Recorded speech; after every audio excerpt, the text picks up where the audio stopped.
We go live to the United States. President Joe Biden delivers the State of the Union 2023 address in a joint session of Congress.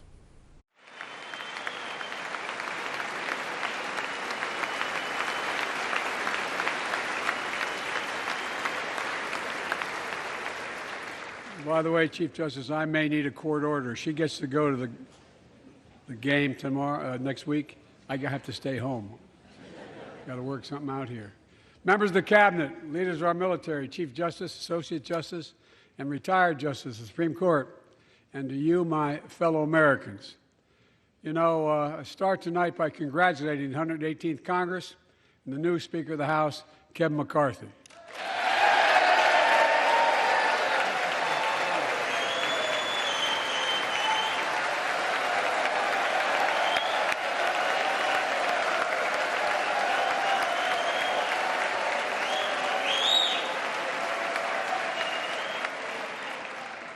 Speaker, I don't want to ruin your reputation, but I look forward to working with you.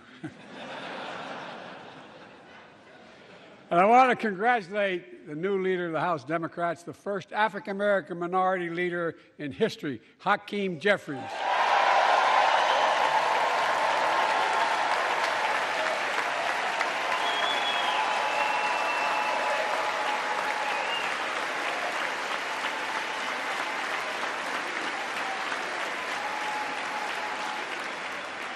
He won in spite of the fact I campaigned for him. Congratulations to the longest-serving leader in the history of the United States Senate, Mitch McConnell. Where are you, Mitch?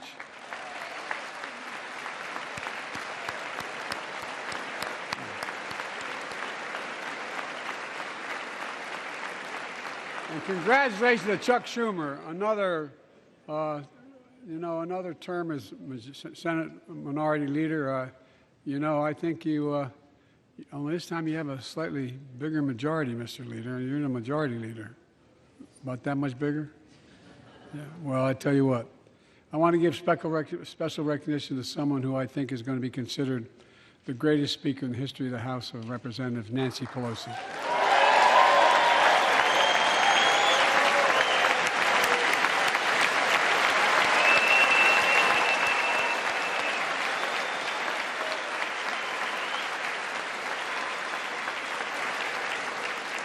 Folks, the story of America is a story of progress and resilience, of always moving forward, of never, ever giving up.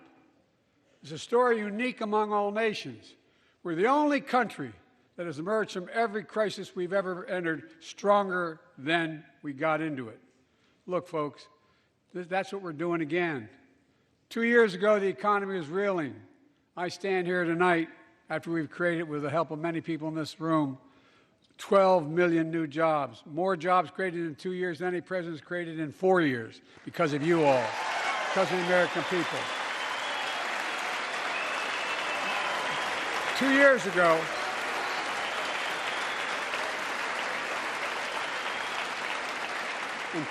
ago, COVID had shut down, our businesses were closed, our schools were robbed of so much, and today, COVID no longer controls our lives.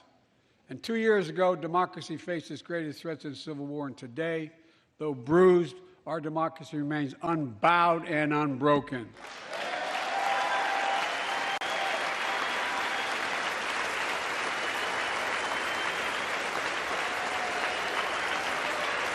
As we gather here tonight, we're writing the next chapter in the great American story, a story of progress and resilience. When world leaders ask me to define America, and they do, believe it or not, I say I can define it in one word, and I mean this: possibilities. We don't think anything is beyond our capacity. Everything is a possibility. We're often told that Democrats and Republicans can't work together. But over the past 2 years, we've proved the cynics and naysayers wrong. Yes, we disagreed plenty. And yes, there were times when Democrats went alone. But time and again, Democrats and Republicans came together to defend a stronger and safer Europe. It came together to pass once-in-a-generation infrastructure law, building bridges connecting our nation and our people. We came together to pass the most significant law ever, helping victims exposed to toxic burn pits. And in fact,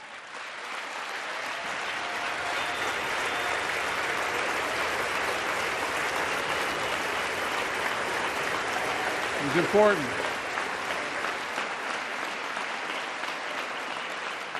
And in fact, I signed over 300 bipartisan pieces of legislation since becoming president, from reauthorizing the Violence Against Women Act, the Electoral Count Reform Act, the Respect for Marriage Act that protects the right to marry the person you love, and to my Republican friends, if we could work together the last Congress, there's no reason we can't work together and find consensus on important things in this Congress as well. I think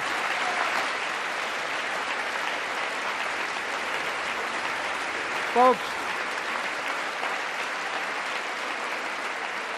you all are as informed as I am, but I think the people sent us a clear message. Fighting for the sake of fighting, power for the sake of power, conflict for the sake of conflict gets us nowhere. That's always been my vision of our country, and I know it's many of yours. To restore the soul of this nation, to rebuild the backbone of America, America's middle class, and to unite the country. We've been sent here to finish the job, in my view. For decades, the middle class has been hollowed out in more than, and not no one administration, but for a long time.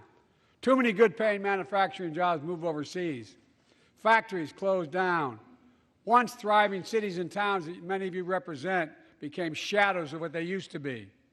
And along the way, something else we lost: pride, our sense of self-worth. I ran for president to fundamentally change things, to make sure our economy works for everyone, so we can all feel that pride in what we do.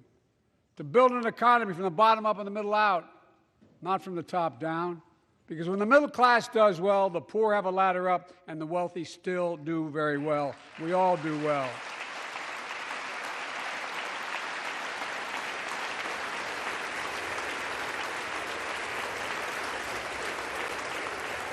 I know a lot of you always kid me for always quoting my dad, but my dad used to say, Joey, a job's about a lot more than a paycheck.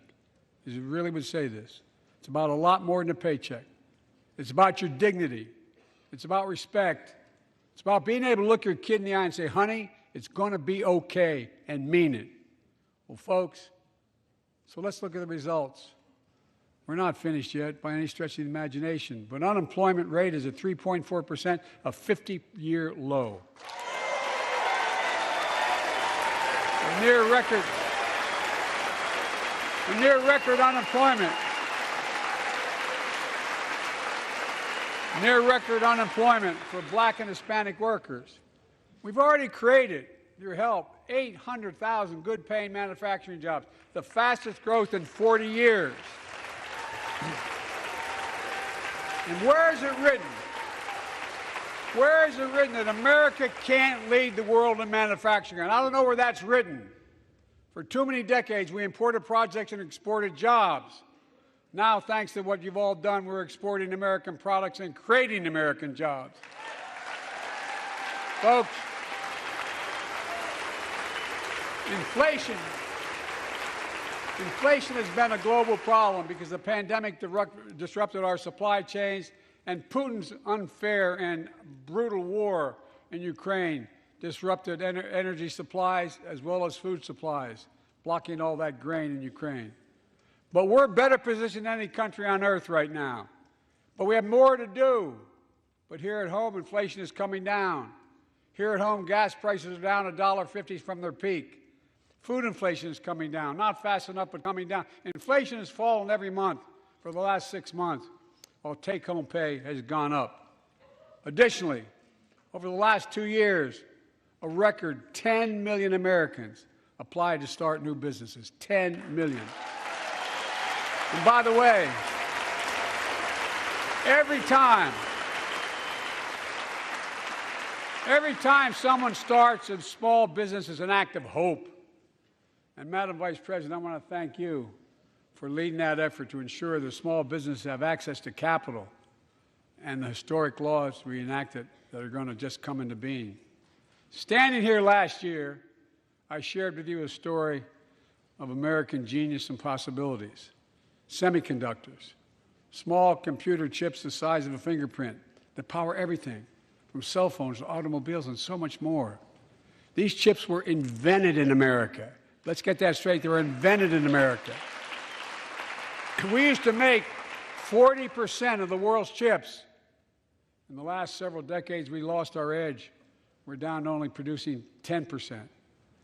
We all saw what happened during the pandemic when chip factories shut down overseas. Today's automobiles need 3,000 chips, each of those automobiles. But American automobiles couldn't make enough cars because there weren't enough chips. Car prices went up, people got laid off, so did everything from refrigerators to cell phones. We can never let that happen again. That's why we came together to pass the Bipartisan Chips and Science Act.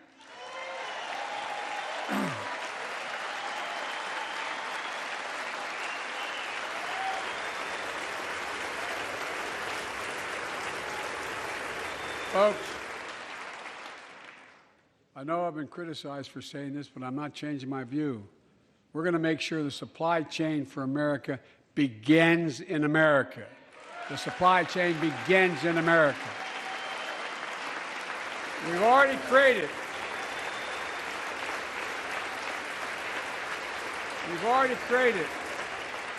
800,000 new manufacturing jobs without this law, before the law kicks in.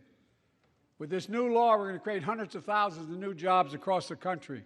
And I mean all across the country, throughout not just the coast, but through the middle of the country as well. That's going to come from companies that have announced more than $300 billion in investment in American manufacturing over the next few years. Outside of Columbus, Ohio, Intel is building semiconductor factories on 1,000 acres, literally a field of dreams. It's going to create 10,000 jobs, that one investment, 7,000 construction jobs, 3,000 jobs in those factories once they're finished. They call them factories. Jobs paying an average of $130,000 a year, and many do not require a college degree.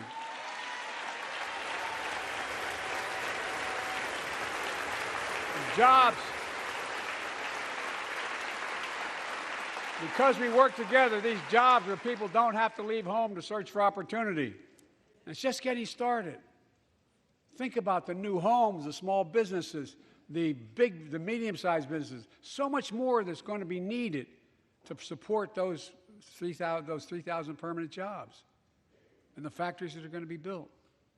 Talk to mayors and governors, Democrats and Republicans, and they'll tell you what this means for their communities. We're seeing these field of dreams transform to the heartland. But to maintain the strongest economy in the world, we need the best infrastructure in the world. And folks, as you all know, we used to be #1 in the world in infrastructure. We've sunk to 13th in the world. The United States of America, 13th in the world in infrastructure, modern infrastructure. But now we're coming back because we came together and passed the bipartisan infrastructure law, the largest investment in infrastructure since President Eisenhower's interstate highway system.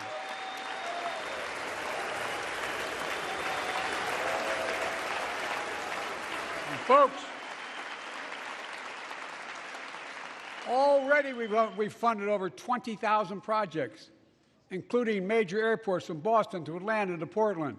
Projects that are going to put thousands of people to work rebuilding our highways, our bridges, our railroads, our tunnels, ports, airports, clean water, high-speed internet, all across America.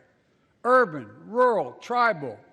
And folks, we're just getting started. We're just getting started.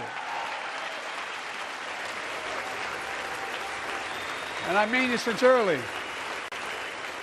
I want to thank my Republican friends who voted for the law, and my Republican friends who voted against it as well. But I still get asked to fund the projects in those districts as well. But don't worry. I promised I'd be a president for all Americans. We'll fund these projects. And I'll see you at the groundbreaking. Look, this law will further unite all of America. Projects like Brent Spence Bridge in Kentucky over the Ohio River, built 60 years ago, badly needed repairs, one of the nation's most congested freight routes, carrying 2 billion worth of freight every single day across the Ohio River. And folks, I've been talking about fixing it for decades, but we're really finally going to get it done. I went there last month with Democrats and Republicans and from both states to deliver a commitment of $1.6 billion for this project. And while I was there, I met a young woman named Sarah, who's here tonight. I don't know where Sarah is. Is she up in the box? I don't know. Sarah, how are you? Well, Sarah, for 30 years,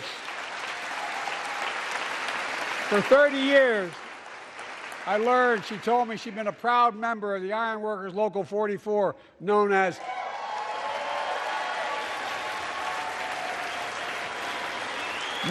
the Cowboys in the Sky. The folks who built Cincinnati's skyline. Sarah said she can't wait to be 10 stories above the Ohio River building that new bridge. God bless her. That's pride. And that's what we're also building. We're building back pride. Look, we're also replacing poisonous lead pipes that go into 10 million homes in America, 400,000 school and child care centers. So every child in America can drink the water instead of having permanent damage to their brain. Look, we're making sure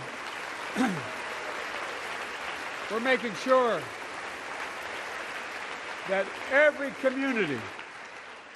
community in America has access to affordable high-speed internet. No parent should have to drive by McDonald's parking lot to help them do their homework online with their kids, which many thousands were doing across the country. And when we do these projects, and again I get criticized for this, but I make no excuses for it, we're going to buy American. We're going to buy American. Folks,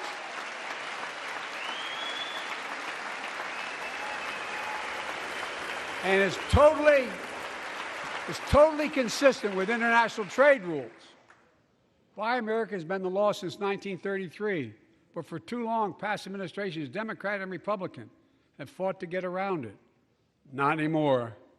Tonight, I'm announcing new standards that require all construction materials used in federal infrastructure projects to be made in America. Made in America. I mean it. Lumber, glass, drywall, fiber optic cable. And on my watch, American roads, bridges, and American highways are going to be made with American products as well. Folks, my economic plan is about investing in places and people that have been forgotten. So many of you listening to me tonight, I know you feel it. So many of you felt like you've just simply been forgotten. Amid the economic upheaval of the past 4 decades, too many people have been left behind and treated like they're invisible. Maybe that's you watching from home. Remember the jobs that went away. You remember them, don't you? The folks at home remember them. You wonder whether the path even exists anymore for your children to get ahead without having to move away. Well, that's why I get that. That's why we're building an economy where no one's left behind. Jobs are coming back. Pride is coming back because choices we made in the last several years. You know, this is, in my view, a blue-collar blueprint to rebuild America and make a real difference in your lives at home. For example, too many of you lay in bed at night like my dad did, staring at the ceiling, wondering what in God's name happens if your spouse gets cancer, or your child gets deadly ill, or something happens to you. What are you going to have? You get money to pay for those medical bills? Or you're going to have to sell the house or try to get a second mortgage on it. I get it. I get it. With the Inflation Reduction Act that I signed into law, we're taking on powerful interests to bring health care costs down so you can sleep better at night with more security. You know, we pay more for prescription drugs than any nation in the world. Let me say it again. We pay more for prescription drugs than any major nation on earth. For example, 1 in 10 Americans has diabetes. Many of you in this chamber do, and in the audience. But every day, millions need insulin to control their diabetes so they can literally stay alive.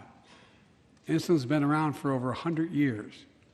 The guy who invented it didn't even patent it because he wanted it to be available for everyone. It cost the drug companies roughly $10 a vial to make that insulin. Packaging and all, you may get up to $13. But Big Pharma has been unfairly charging people hundreds of dollars, $400 to $500 a month, making record profits. Not anymore. Not anymore.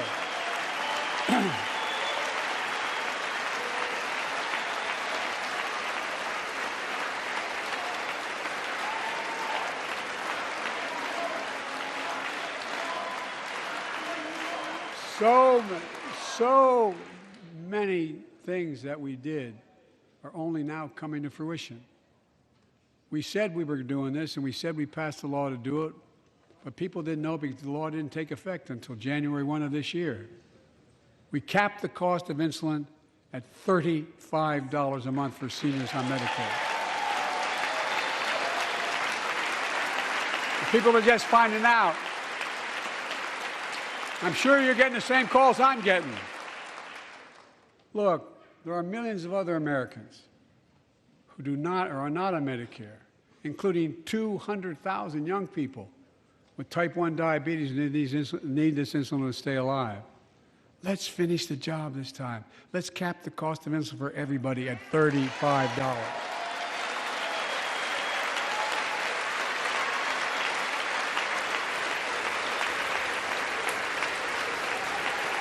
Folks, the Big Pharma is still going to do very well, I promise you all. I promise you they're going to do very well. This law also caps and won't even go into effect until 2025. It costs out-of-pocket drug costs for seniors on Medicare at a maximum of $2,000 a year. You don't have to pay more than $2,000 a year, no matter how much your drug costs are. Because you know why? You all know it. Many of you, like many in my family, have cancer. You know the drugs can range from $10,000, $11,000, $14,000, $15,000 for the cancer drugs. If drug prices rise faster than inflation, drug companies are going to have to pay Medicare back the difference. We're finally giving Medicare the power to negotiate drug prices. Bringing down prescription drug costs doesn't just save seniors money, it cuts the federal deficit by billions of dollars, by hundreds of billions of dollars, because these prescription drugs are drugs purchased by Medicare to keep their commitment to the seniors. Well, guess what? Instead of paying $400 or $500 a month, you're paying $15. That's a lot of savings for the federal government. And by the way, why wouldn't we want that? Now, some members here are threatening, and I know it's not an official party position, so I'm going to exaggerate, but threatening to repeal the Inflation Reduction Act. As my coach, that's okay, that's fair. As my football coach used to say, lots of luck in your senior year. Make no mistake, if you try anything to raise the cost of prescription drugs, I will veto it. Look, I'm pleased to say that more Americans have health insurance now than ever in history. A record 16 million people are enrolled in the Affordable Care Act. And thanks to the law I signed last year, millions are saving $800 a year on their premiums. And by the way, that law was written and the benefit expires in 2025. So my plea to some of you, at least in this audience, let's finish the job and make these savings permanent. Expand coverage of Medicaid.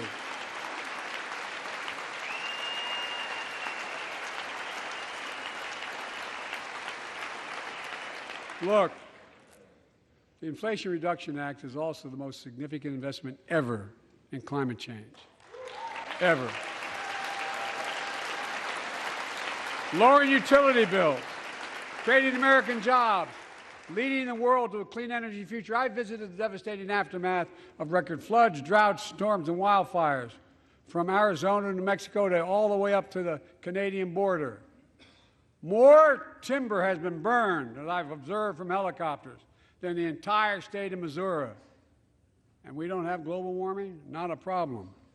In addition to emergency recovery, from Puerto Rico to Florida to Idaho, we're rebuilding for the long term.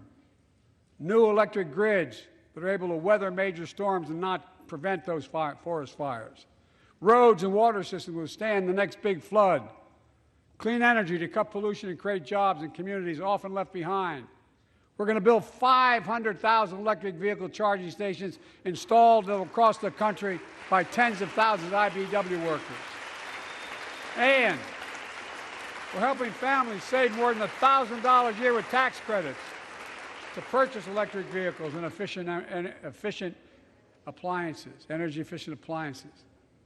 Historic conservation efforts to be responsible stewards of our land. Let's face reality. The climate crisis doesn't care if you're in a red or blue state. It's an existential threat. We have an obligation, not to ourselves, but to our children and grandchildren, to confront it. I'm proud of how America, at last, is stepping up to the challenge. We're still going to need oil and gas for a while. But guess what? No, we do. But there's so much more to do. We got to finish the job. And we pay for these investments in our future by finally making the wealthiest and biggest corporations begin to pay their fair share. Just begin.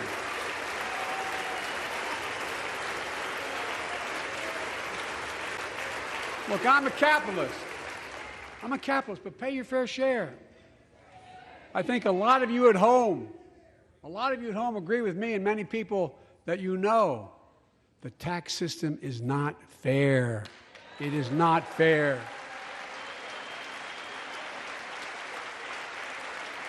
Look, the idea that in 2020, 55 of the largest corporations in America, the Fortune 500, made $40 billion in profits and paid zero in federal taxes? Zero? Folks, it's simply not fair. But now, because of the law I signed, billion-dollar companies have to pay a minimum of 15%. God love them. 15%. That's less than a nurse pays.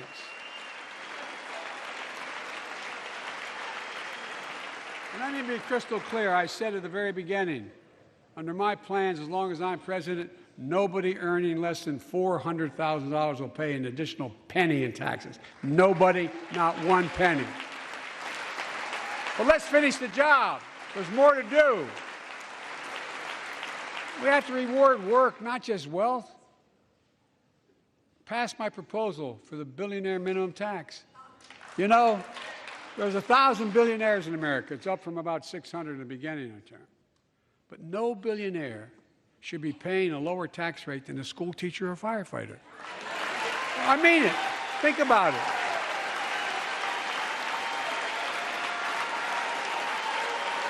I mean, look.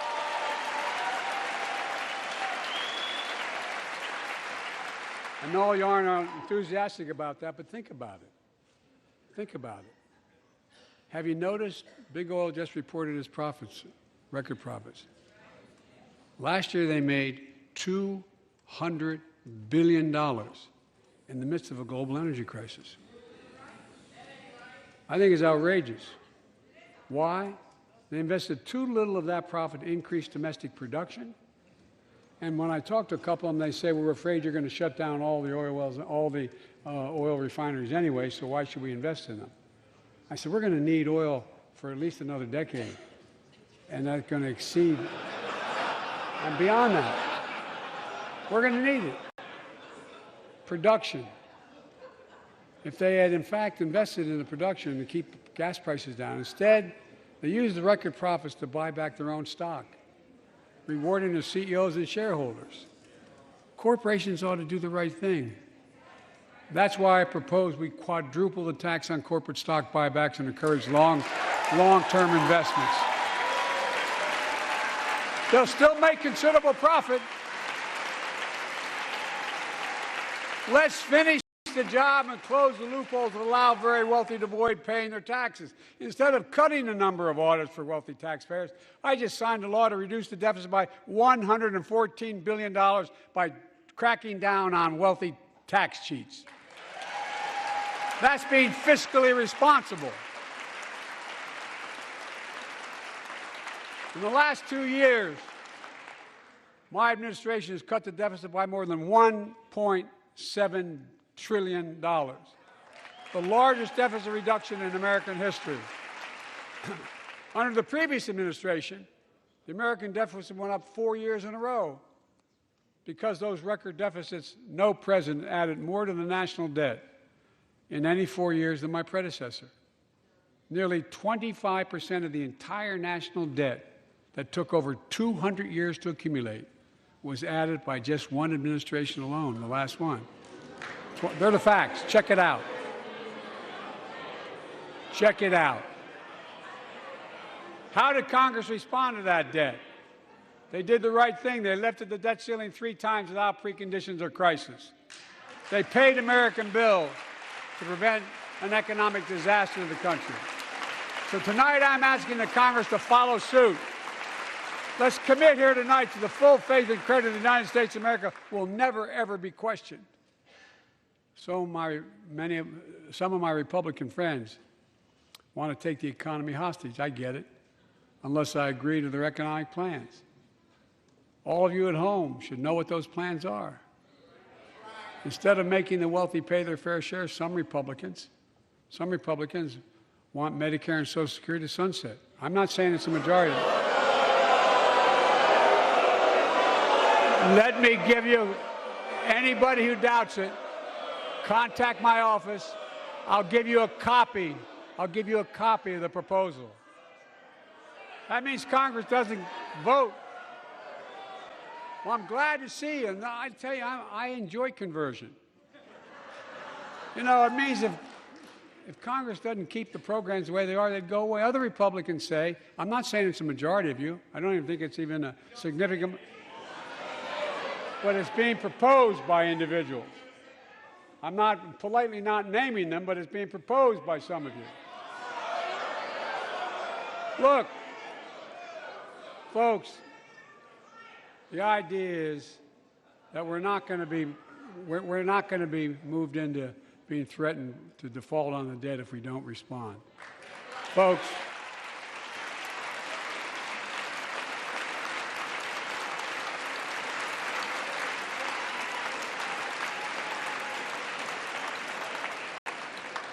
Folks, as we all apparently agree, Social Security and Medicare is off the books now, right?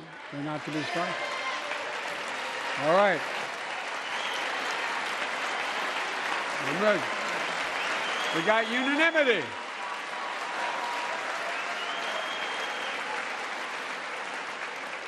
Social Security and Medicare are a lifeline for millions of seniors. Americans have to pay into them from the very first paycheck they started. So tonight, let's all agree, and we apparently are, let's stand up for seniors.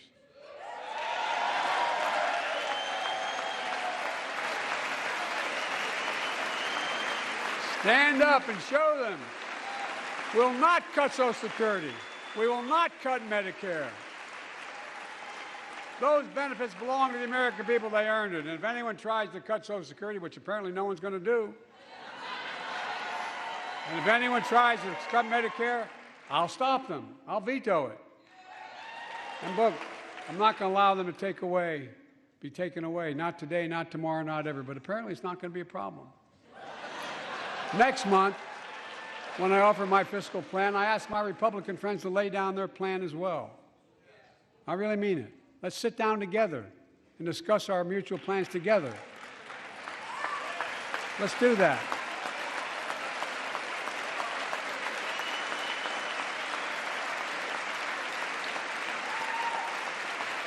I can tell you, the plan I'm going to show you is going to cut the deficit by another $2 trillion. And it won't cut a single bit of Medicare or Social Security. In fact, we're going to extend the Medicare Trust Fund at least 2 decades, because that's going to be the next argument. How do we keep it solvent, right?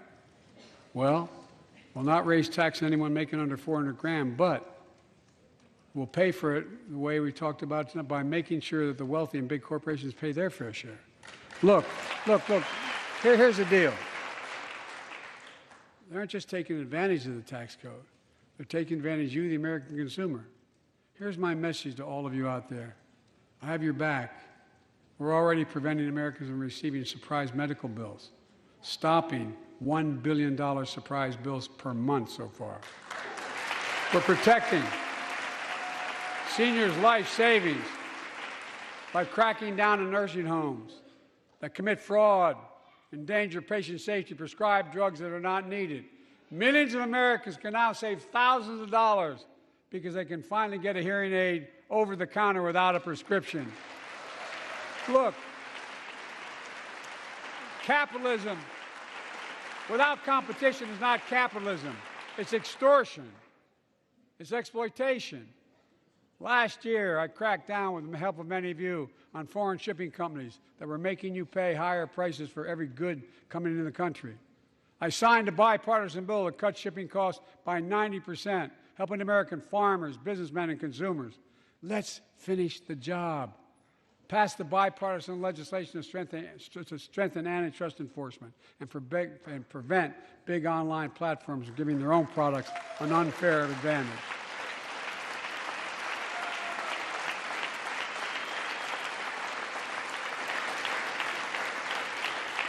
My administration is also taking on junk fees, those hidden surcharges too many companies use to make you pay more.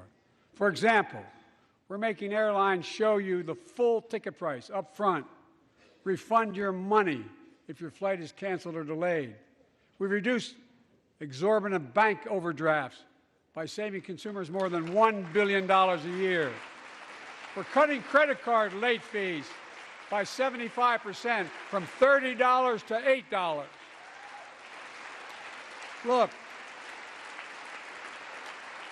junk fees may not matter to make it harder for you to pay your bills or afford that family trip. I know how unfair it feels when a company overcharges you and gets away with it. Not anymore. We've written a bill to stop it all. It's called the Junk Fee Prevention Act. We're going to ban surprise resort fees that hotels charge on your bill. Those fees can cost you up to $90 a night at hotels that aren't even resorts. The idea that cable, internet, and cell phone companies can charge you $200 or more if you decide to switch to another provider. Give me a break. We can stop service fees on tickets to concerts and sporting events and make companies disclose all the fees up front. And we'll prohibit airlines from charging $50 round trip for a family just to be able to sit together. Baggage fees are bad enough. Airlines can't treat your child like a piece of baggage. Americans are tired of being. We're tired of being played for suckers. So pass the Junk Fee Prevention Act so companies stop ripping us off. For too long, workers have been getting stiffed, but not anymore. We're beginning to restore the dignity of work. For example, I should have known this, but I didn't until 2 years ago. 30 million workers have to sign non-compete agreements for the they take. 30 million. So a cashier at a burger place can't walk across town and take the same job at another burger place and make a few bucks more. It just changed. But they just changed it because we exposed it. That was part of the deal, guys. Look it up. But not anymore. We're banning those agreements so companies have to compete for workers and pay them what they're worth.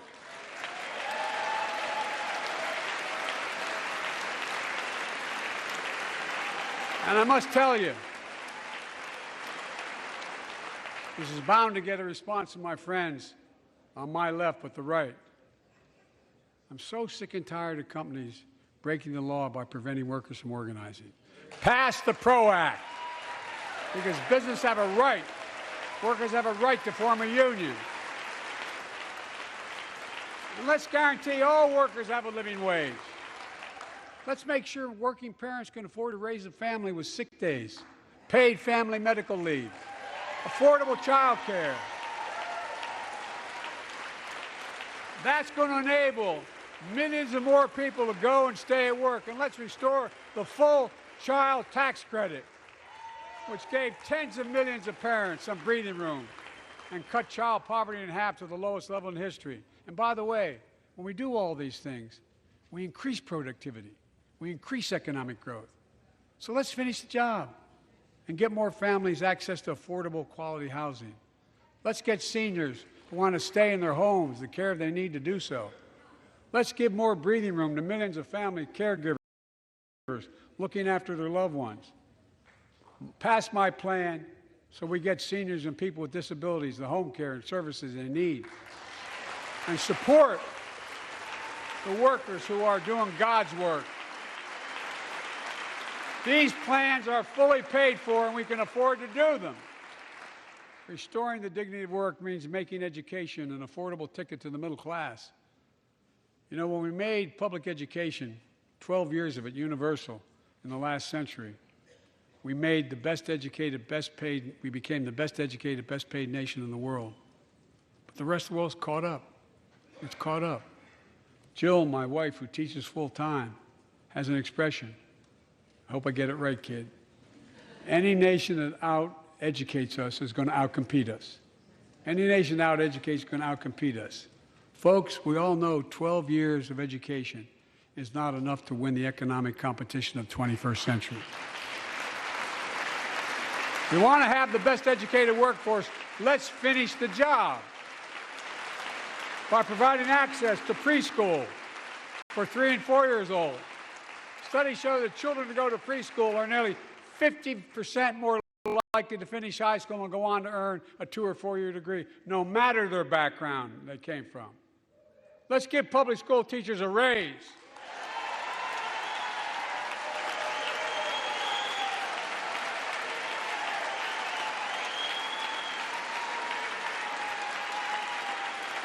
We're making progress by reducing student debt, increasing Pell Grants for working and middle-class families. Let's finish the job and connect students to career opportunities starting in high school, provide access to 2 years of community college, the best career training in America in addition to being a pathway to a 4-year degree. Let's offer every American a path to a good career, whether they go to college or not. And folks, in the midst of the COVID crisis, when schools were closed and we were shutting down everything, let's recognize how far we came in the fight against the pandemic itself. While the virus is not gone, thanks to the resilience of the American people and the ingenuity of medicine, we've broken the COVID grip on us. COVID deaths are down by 90%. We've saved millions of lives and opened up our country. We opened our country back up, and soon we'll end the public health emergency. But that's called a public health emergency. But we'll remember the toll and pain that's never going to go away. More than 1 million Americans lost their lives to COVID. 1 million. Families grieving, children orphaned. Empty chairs at the dining room table constantly reminding you that she used to sit there. Remembering them, we remain vigilant. We still need to monitor dozens of variants and support new vaccines and treatments. So Congress needs to fund these efforts and keep America safe. And as we emerge from this crisis stronger, we're also got to double down on prosecuting criminals who stole relief money meant to keep workers and small businesses afloat.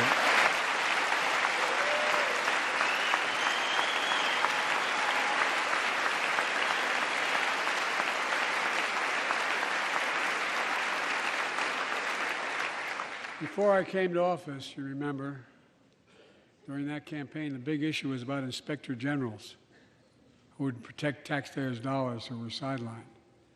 They were fired. Many people said we don't need them. And fraud became rampant. Last year, I told you the watchdogs are back. Since then, we've recovered billions of taxpayers' dollars. Now let's triple the anti-fraud strike force going after these criminals, double the statute of limitations on these crimes, and crack down on identity fraud. Criminal syndicates stealing billions of dollars from the American people. And the data shows that for every dollar we put into fighting fraud, the taxpayers get back at least 10 times as much. It matters. It matters. Look, COVID left its scars, like the spike in violent crime in 2020, the first year of the pandemic. We have an obligation to make sure all people are safe. Public safety depends on public trust, as all of us know. But too often that trust is violated. Joining us tonight are the parents of Tyree Nichols. Welcome.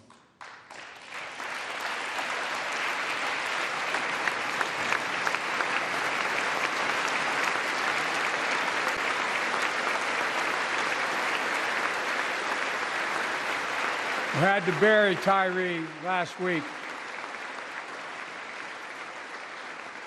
As many of you personally know, there's no words to describe the heartache or grief of losing a child. But imagine if you lost that child at the hands of the law. Imagine having to worry whether your son or daughter came home from walking down the street, or playing in the park, or just driving a car. Most of us in here have never had to have the talk that brown and black parents have had to have with their children. Bo, Hunter, Ashley, my children, I never had to have the talk with them. I never had to tell them if a police officer pulls you over, turn your interior lights on right away. Don't reach for your license. Keep your hands on the steering wheel. Imagine having to worry like that every single time your kid got in a car. Here's what Tyree's mother shared with me when I spoke to her. When I asked her how she finds the courage to carry on and speak out. With the faith of God, she said her son was, quote, a beautiful soul, and something good will come of this. Imagine how much courage and character that takes. It's up to us, to all of us. We all want the same thing. Neighborhoods free of violence. Law enforcement who earns the community's trust. Just as every cop, when they pin on that badge in the morning, has a right to be able to go home at night, so does everybody else out there. Our children have a right to come home safely. Equal protection under the law is a covenant we have with each other in America. We know police officers put their lives on the line every single night and day. And we know we ask them in many cases to do too much, to be counselors, social workers, psychologists, responding to drug overdoses, mental health crises, and so much more. In one sense, we ask much too much of them. I know most cops and their families are good, decent, honorable people, the vast majority. But they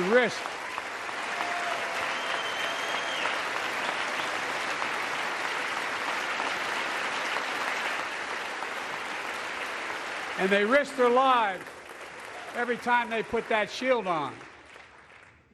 But what happened to Tyree in Memphis happens too often. We have to do better. Give law enforcement the real training they need. Hold them to higher standards. Help them succeed in keeping us safe. We also need more first responders and professionals to address the growing mental health, substance abuse challenges. More resources to reduce violent crime and gun crime. More community intervention programs. More investment in housing, education, and job training. All this can help prevent violence in the first place. And when police officers or police departments violate the public trust, they must be held accountable. With the support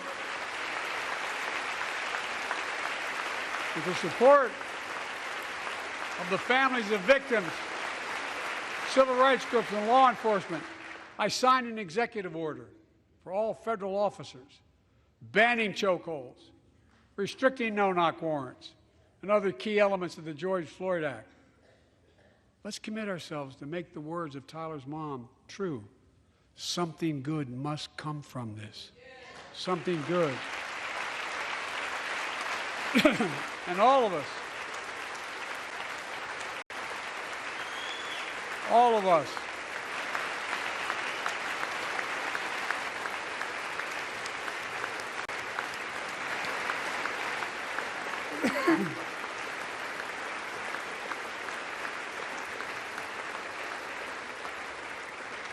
folks, it's difficult, but it's simple. All of us in this chamber, we need to rise to this moment. We can't turn away. Let's do what we know in our hearts that we need to do. Let's come together to finish the job on police reform. Do something. Do something. That was the plea of parents who lost their children in Uvalde. I met with every one of them. Do something about gun violence. Thank God. Thank God we did. Passing the most sweeping gun safety law in 3 decades. That includes things like that the majority of responsible gun owners already support. Enhanced background checks for 18 to 21 years old. Red flag laws, keeping guns out of the hands of people who are a danger to themselves and others. But we know our work is not done. Joining us tonight is Brandon Say, a 26-year-old hero. Brandon put his college dreams on hold to be at his mom's side. His mom's side when she was dying from cancer. And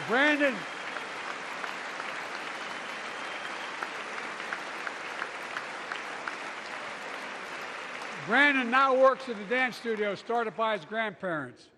And 2 weeks ago, during the Lunar New Year celebrations, he heard the studio door close, and he saw a man standing there pointing a semi-automatic pistol at him.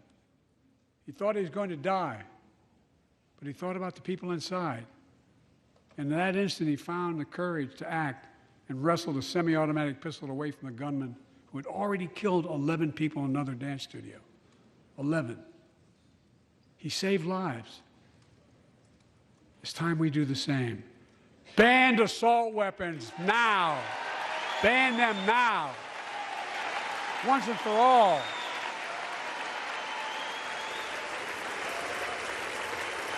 I led the fight to do that in 1994.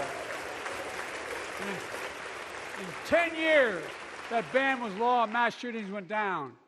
After we let it expire in the Republican administration, mass shootings tripled. Let's finish the job and ban these assault weapons. And let's also come together on immigration. Make it a bipartisan issue once again.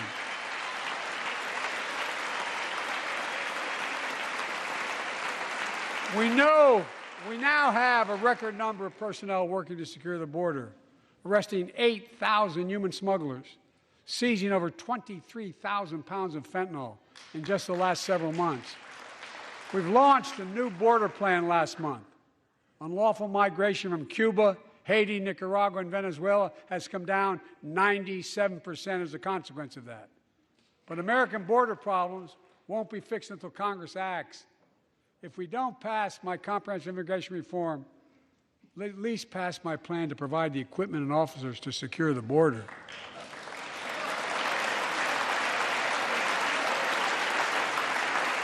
And a pathway to citizenship for dreamers, those on temporary status, farm workers, essential workers. Here in the People's House, it's our duty to protect all the people's rights and freedoms. Congress must restore the right and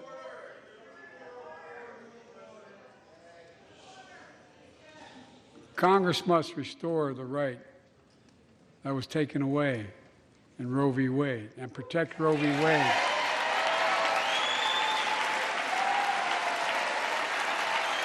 Give every woman a constitutional right. The Vice President and I are doing everything to protect access to reproductive health care and safeguard patient safety. But already more than a dozen states are enforcing extreme abortion bans. Make no mistake about it. If Congress passes a national ban, I will veto it. But let's also pass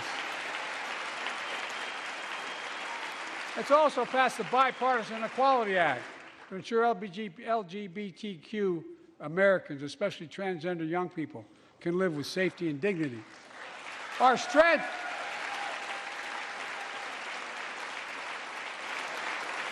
is not just the example of our power, but the power of our example. Let's remember the world's watching. I spoke from this chamber 1 year ago, just days after Vladimir Putin unleashed his brutal attack against Ukraine. A murderous assault, evoking images of death and destruction Europe suffered in World War II. Putin's invasion has been a test for the ages, a test for America, a test for the world. Would we stand for the most basic of principles? Would we stand for sovereignty? Would we stand for the right of people to live free of tyranny? Would we stand for the defense of democracy? For such defense matters to us because it keeps peace and prevents open season on would-be aggressors and threatens our prosperity. 1 year later, we know the answer. Yes, we would, and we did. We did. And together, we did what America always does at our best. We led. We united NATO. We built a global coalition. We stood against Putin's aggression. We stood with the Ukrainian people. Tonight, we're once again joined by Ukraine's ambassador to the United States. She represents not just her nation, but the courage of her people. Our ambassador is here, we're united in our support of your country. Will you stand so we can all take a look at you? Thank you.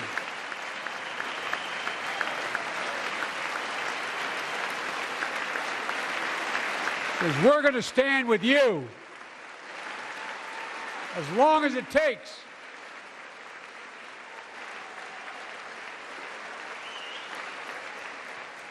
Our nation is working for more freedom, more dignity, more peace, not just in Europe, but everywhere.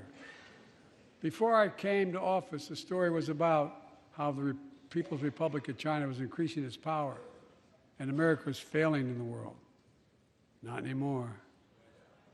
We made clear, and I made clear in my personal conversations, which have been many, with President Xi, that we seek competition, not conflict.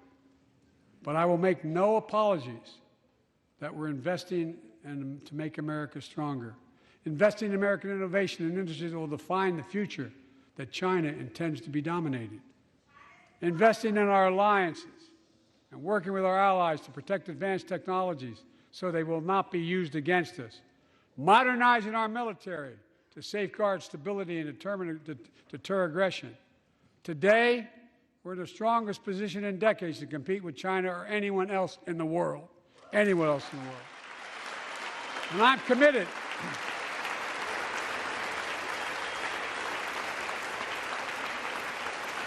I'm committed to work with China where we can advance American interests and benefit the world. But make no mistake about it.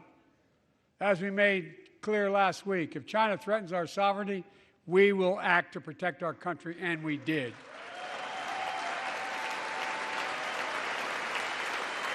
Look, let's be clear. Winning the competition should unite all of us. We face serious challenges across the world. But in the past 2 years, democracies have become stronger, not weaker. Autocracies have grown weaker, not stronger. Name me a world leader who changed places with Xi Jinping. Name me one. Name me one. America's rallying the world to meet those challenges, from climate to global health, to food insecurity, to terrorism, to territorial aggression. Allies are stepping up, spending more, and doing more. Look, the bridges we're forming between partners in the Pacific and those in the Atlantic, and those who bet against America are learning how wrong they are.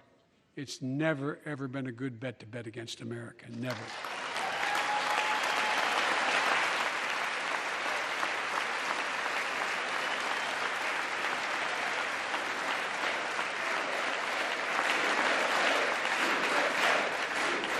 Well, when I came to office, most assured that bipartisanship assumed was impossible, but I never believed it. That's why a year ago I offered a unity agenda to the nation as I stood here. We made real progress together. We passed a law making it easy for doctors to prescribe effective treatments for opioid addiction. We passed the gun safety law making historic investments in mental health. We launched the ARPA-H drive for breakthrough in the fights against cancer, Alzheimer's, and diabetes, and so much more. We passed the Heath Robinson PACT Act, named after the late Iraq War veteran whose story about exposure to toxic burn kits I shared here last year.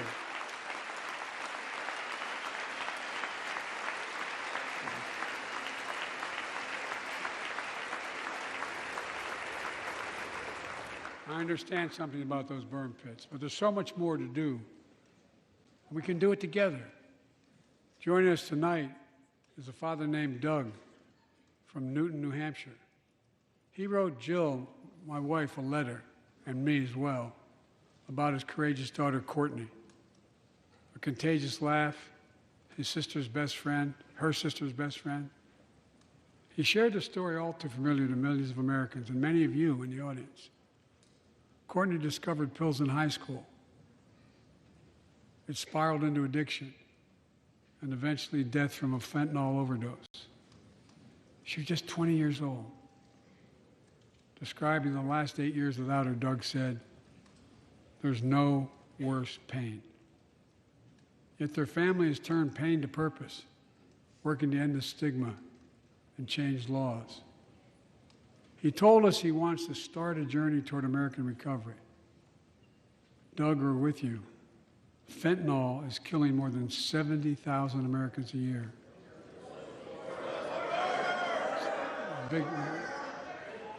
You got it.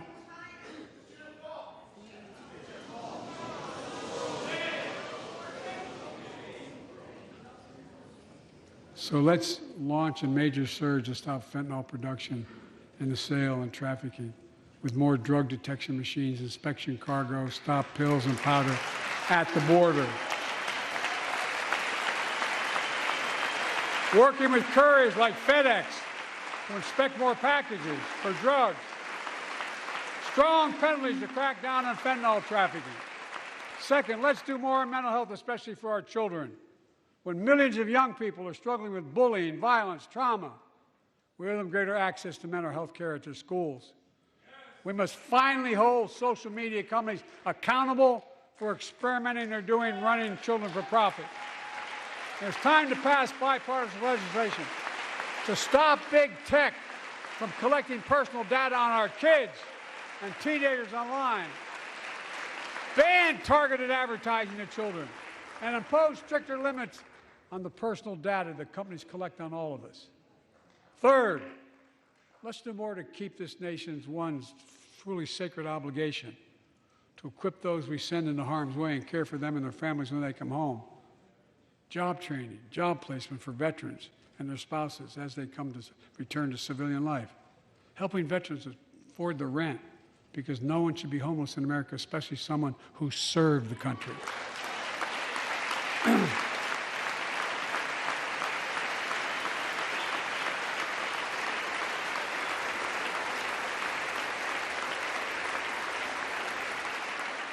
Dennis McDonough is here of the VA.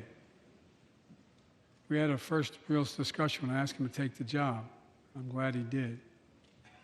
We were losing up to 25 veterans a day on suicide. Now we're losing 17 a day to the silent scourge of suicide. 17 veterans a day are committing suicide. More than all the people being killed in the wars. Folks, VA is doing everything it can, including expanding mental health screening, proven programs that recruits veterans to help other veterans understand what they're going through, get them the help they need. We got to do more. And fourth, last year, Jill and I reignited the cancer moonshot that I was able to start with President Obama asked me to lead our administration on this issue.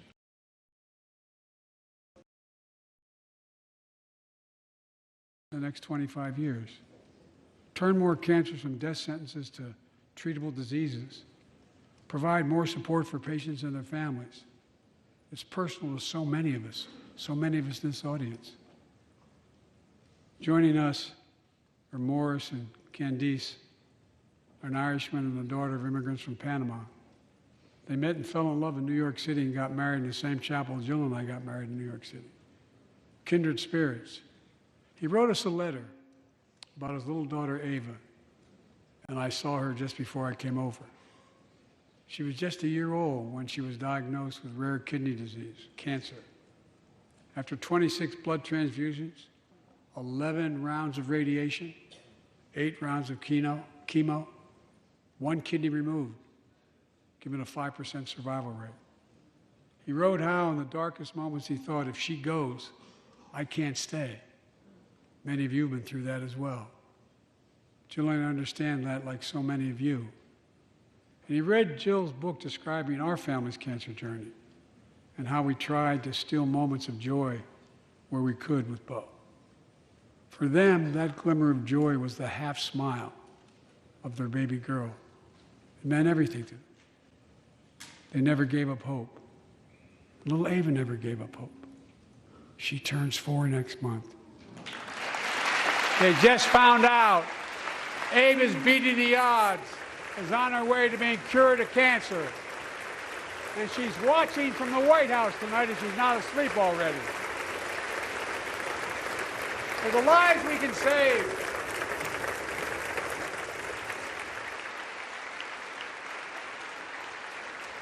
For the lives we can save and the lives we've lost, let this be a truly American moment that rallies the country and the world together and proves that we can still do big things. 20 years ago, under the leadership of President Bush and countless advocates and champions, he undertook a bipartisan effort through PEPFAR to transform the global fight against HIV/AIDS. It's been a huge success. He thought big. He thought large. He moved. I believe we can do the same thing with cancer.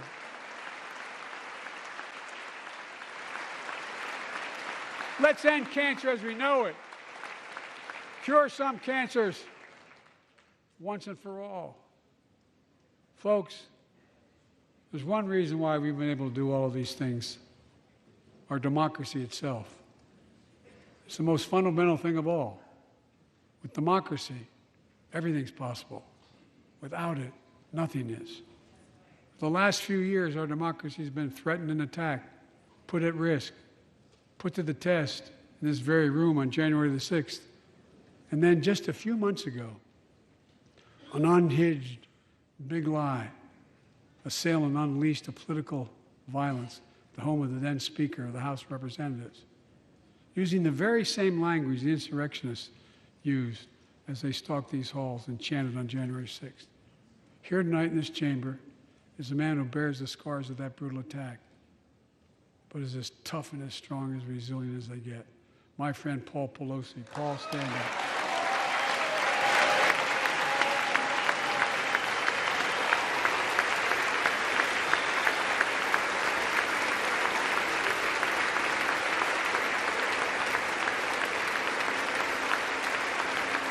But such a heinous act should have never happened.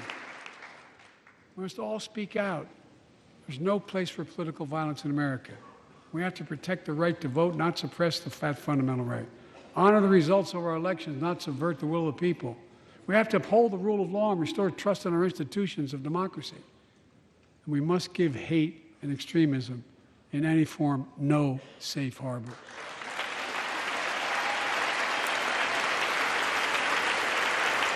Democracy must not be a partisan issue. It's an American issue. Every generation of Americans has faced a moment where they have been called to protect our democracy, defend it, stand up for it. And this is our moment. My fellow Americans, we meet tonight at an inflection point, one of those moments that only a few generations ever face, where the direction we now take is going to decide the course of this nation for decades to come. We're not bystanders of history. We're not powerless before the forces that confront us. It's within our power of we the people. We're facing the test of our time. We have to be the nation we've always been at our best, optimistic, hopeful, forward-looking. A nation that embraces light over dark, hope over fear, unity over division, stability over chaos. We have to see each other not as enemies, but as fellow Americans. We're good people. The only nation in the world built on an idea, the only one.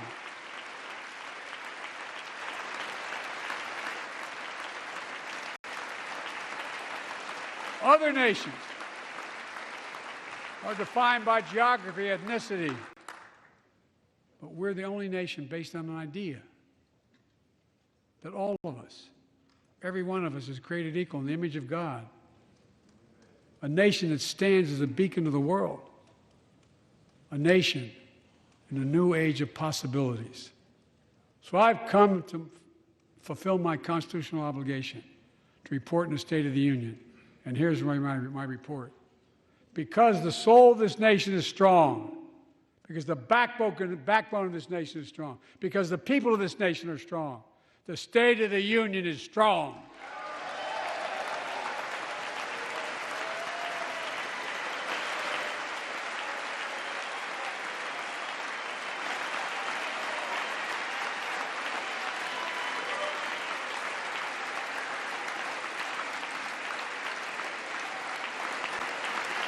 I'm not new to this place.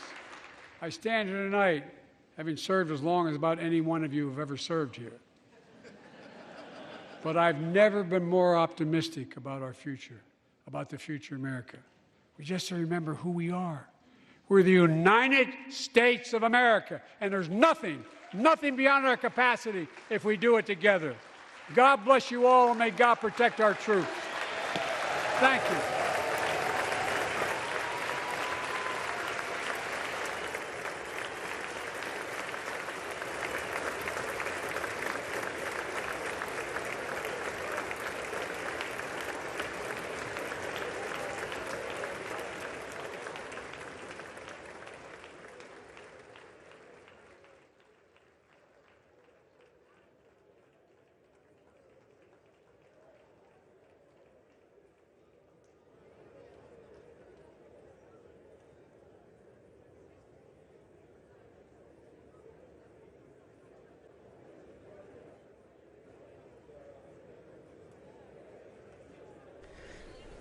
We were watching live President Biden giving his second State of the Union address, and the first since his Democratic allies lost control of the House of Representatives. President Biden stated that today democracy is stronger than ever, adding that the U.S. is ready to open a new chapter in the history of the country. The president made a call that Democrats and Republicans can work together to build bridges of unity in the nation to rebuild the backbone of the country. Biden made reference to inflation, saying it's a global problem, blaming completely Russia for it in what he called Russia's unjust war against Ukraine. Yet the president highlighted his policies on the matter to bring inflation down in the U.S., adding that over 10 million U.S. citizens started new businesses and the fundamental recognition laws he signed. Biden recapped his economic policies, including the 2021 infrastructure overhaul that will pour $1 trillion into fixing roads, bridges, airports, pipes, and other capital works across the country. To that end, Biden announced a new policy so that all construction materials used in the construction of infrastructure be made in the country. Biden also took a shot at Big Pharma, denouncing how they make huge profits and that would not continue anymore, putting as an example the cap on insulin prices. The president said that the U.S. could not continue to be the country that pays most for prescription drugs. Biden announced that they are finally giving Medicare the power to negotiate and decide prices. Biden also made his first veto threat, warning Republicans not to attempt to repeal the Inflation Reduction Act particularly its provisions aimed at lowering prescription drug costs for people on Medicare. Biden said his administration was going to promote the use of electric vehicles, among other policies, to combat climate change, like giving way to clean energy. The president described the climate crisis as an existential danger, and it owed to the next generations to finish the job. The U.S. head of state also addressed the issue have to pay more taxes. He described as unfair that teachers had to pay higher tax rates, and this situation cannot continue. Biden promised a $200 billion tax reduction plan in order sales companies must pay taxes. And also the president blamed Donald Trump for the country's sizable budget deficit, saying under the previous administration the U.S. deficit went up 4 years in a row.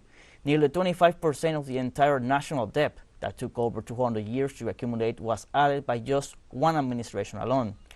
He later leaned on Congress to increase America's borrowing limit, which he will have to do by around June in order to prevent the country from defaulting.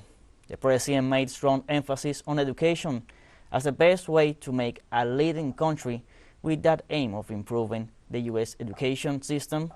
Biden called for having free preschools, pay raise for teachers.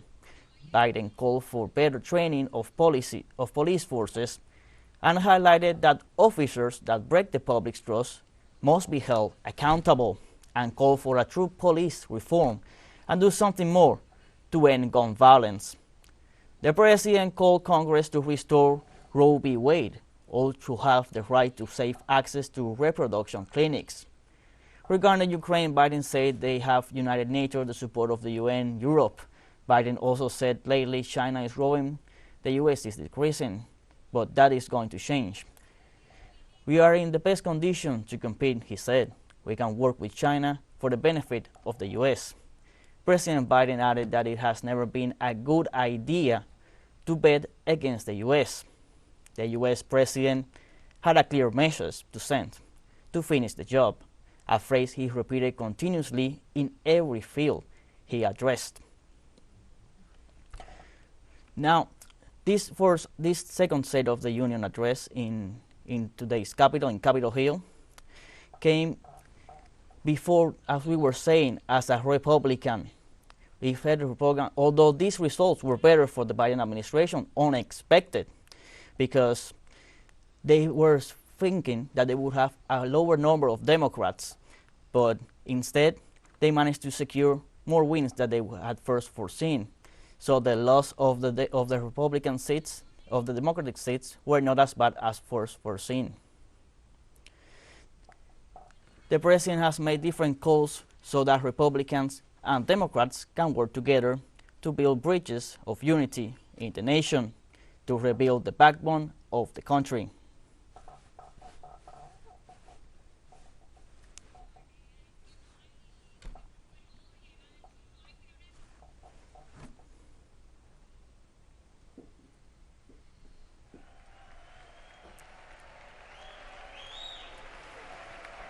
Biden made any reference to inflation, saying that it's a global problem, blaming completely Russia for aiding what he called Russia's unjust war against Ukraine, although he did not mention anything of the sanctions and the impacts that they have.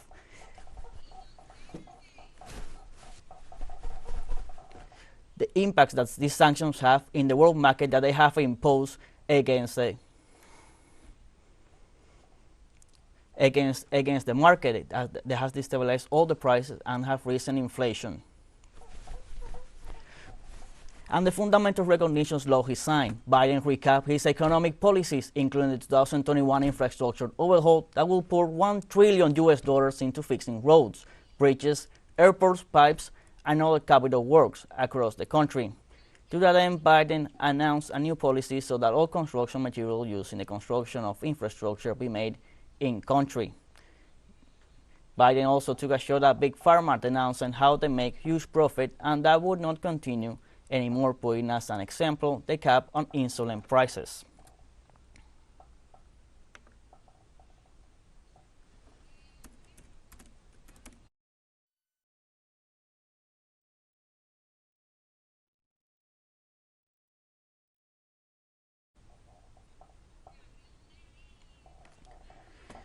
We are now joined by Fiorella Isabel, journalist and analyst, to go deeper on Biden's State of the Union address. Welcome, Fiorella. Thank you. Hi, thank you. I'm hearing from the South. We just heard the State of the Union address. What are your first impressions for what President Biden said?